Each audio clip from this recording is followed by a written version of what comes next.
Welcome in MPSC exam goal. MPSC exam goal या आपल्या YouTube चॅनलमधील आजचा व्हिडिओ असणार आहे भूगोल या विषयावर आधारित. तर बघा प्रश्न काय, सखोल उदरनिर्वाहक शेतीचे वैशिष्ट्य नाही, कोणता पर्याय बरोबर आहे ते ओळखायचे आपल्याला.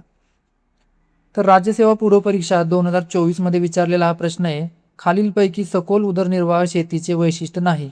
आता पर्याय बघा, ए सखोल लागवड, बी शेतीला पशुपालन पूरक व्यवसाय, सी शेतीचा विस्तीर्ण आकार, डी दर हेक्टरी कमाल उत्पादन.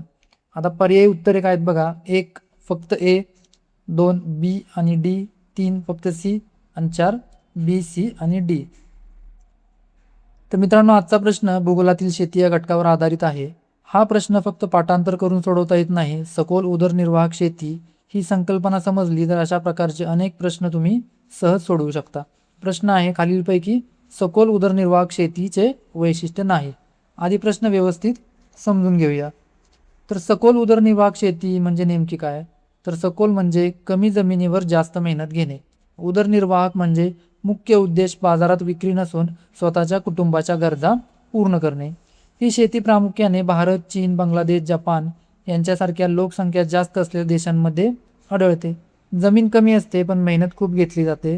रासायनिक खते, सिंचन, मजूर यांचा मोठ्या प्रमाणावर वापर केला जातो. त्यामुळे कमी जमिनीतूनही जास्त उत्पादन घेतले जाते. हे लक्षात ठेवा, कारण याच मुद्द्यावर हा संपूर्ण प्रश्न आधारित आहे. आता पर्याय पाहूया. एक सखोल लागवड, ए सखोल लागवड, बी शेतीला पशुपालन पूरक व्यवसाय, सी शेतीचा विस्तीर्ण आकार, डी दर हेक्टरी कमाल उत्पादन. थोडा विचार करा, यापैकी सखोल उदरनिर्वाहक शेतीचे वैशिष्ट्य नाही ते कोणते? योग्य उत्तर आहे पर्याय क्रमांक 3 फक्त सी, म्हणजेच शेतीचा विस्तीर्ण आकार हे सखोल उदरनिर्वाहक शेतीचे वैशिष्ट्य नाही. आता हे उत्तर बरोबर काय बघा, सखोल उदरनिर्वाहक शेतीमध्ये शेतजमीन लहान लहान तुकड्यामध्ये असते.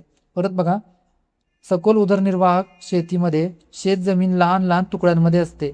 शेतकरी कमी जमिनीवरच अधिक उत्पादन घेण्याचा प्रयत्न करतो. तर जमीनच विस्तीर्ण असेल तर तिला सखोल उदरनिर्वाहक शेती म्हणता येणार नाही.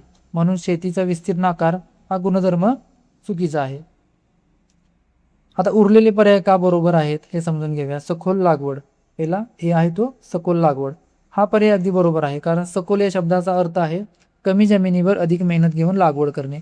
म्हणूनच हा सखोल उदरनिर्वाहक शेतीचा मुख्य गुणधर्म आहे. तर बी शेतीला पशुपालक पूरक व्यवसाय, हा पर्यायही योग्य आहे. अनेक शेतकरी शेतीबरोबरच गायी, म्हैशी, शेळ्या किंवा कुक्कुटपालन करतात. त्यामुळे शेतीला शेणखत मिळते, अतिरिक्त उत्पन्न मिळते आणि कुटुंबाचा उदरनिर्वाह अधिक चांगल्या प्रकारे होतो. म्हणून पशुपालन हा पूरक व्यवसाय मानला जातो. डी दर हेक्टरी कमाल उत्पादन, हाही पर्याय योग्य आहे. सखोल उदरनिर्वाहक शेतीचा मुख्य उद्देश कमी जमिनीवर जास्तीत जास्त उत्पादन घेणे, म्हणून दर हेक्टरी उत्पादन जास्त असते हा गुणधर्म या शेतीची ओळखच आहे. आता परीक्षेची टीप काय बघा, सखोल उदरनिर्वाहक शेती बरोबर काय आहे, कमी जमीन जास्त मेहनत, दर हेक्टरी जास्त उत्पादन आणि विस्तीर्ण शेती नाही. फक्त हे 4 मुद्दे लक्षात ठेवले तर MPSC मध्ये या घटकावरील कोणताही प्रश्न सहज तुम्हाला सोडवता येईल. कमेंटमध्ये सांगा सुरुवातीला तुमचं उत्तर कोणतं होतं आणि अशाच विश्लेषणात्मक प्रश्नासाठी चॅनलला नक्की सबस्क्राईब करा. धन्यवाद.